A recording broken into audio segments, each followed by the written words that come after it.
Hello people, today's videos Isabel Vlog guys, shoutout sa lahat ng mga Pilipino sa buong daigdig. Naku po mga besyang, pakinggan nyo ang sagutan ni Senator Tulfo at ni Senator Cynthia Villar tungkol po dito sa mga lupa na nasabi niya ginagawang subdivision. Paktay na mga bes ha.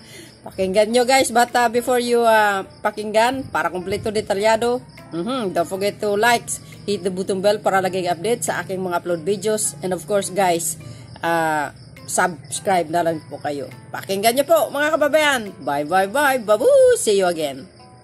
Ito po ang ginagawa nila sa ganitong nangyaring masamang sistema na paliit po ang ating farmland. Sorry po madam ha.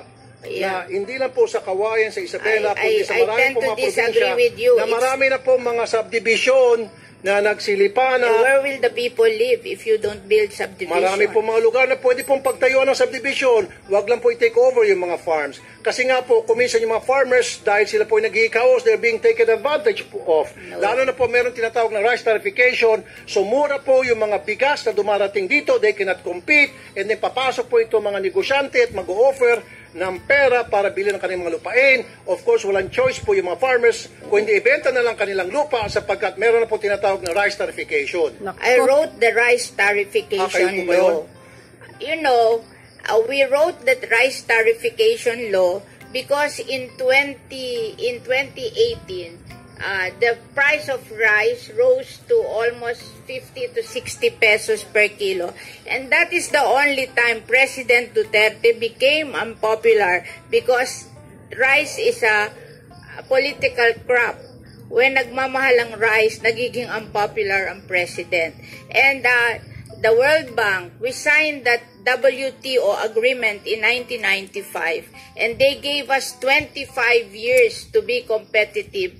But we failed to be competitive after 25 years. And if we don't open or liberalize the importation of rice, they will bring down our credit rating.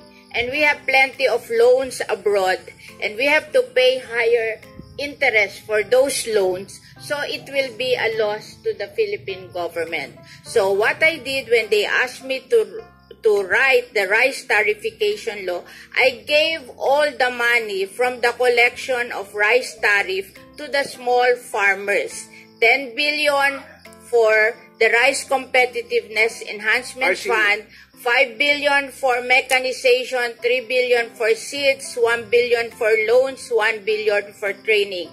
And anything above 10 billion that was collected, it was given to the rice farmers owning 2 hectares and below, 5,000 each, 1.6 million farmers.